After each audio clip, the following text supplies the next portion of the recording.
बिस्मिल्लाहिर्रहमानिर्रहीम।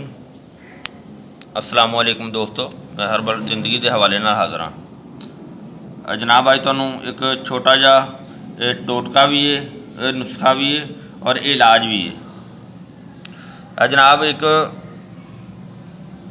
खारिश वास्ते बेहतरीन खारिश किस तरह की भी होवे और इस दे नाल बहुत अच्छा फायदा होता है। गंधक पाउडर है, आमला सार गंधक पाउडर, यह मुश्कफूर है। गंधक पाउडर 1 चम्मच, मुश्कफूर दियाँ 2 टिक्कियाँ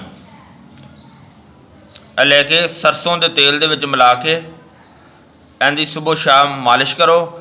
इहदे नाल सुक्की खारिश, हल्के फुल्के दाने भी आउणगे वह भी इहदे नाल ठीक हो जाएंगे। इहदे नाल मालिश करनी है। अगर रात को सोने वेले मालिश करोगे, सुबह उठ के नहा लेना है। अगर सुबह मालिश करो तो फिर रात को नहा लेना है और इहदे नाल बहुत अच्छा फ़ायदा होएगा।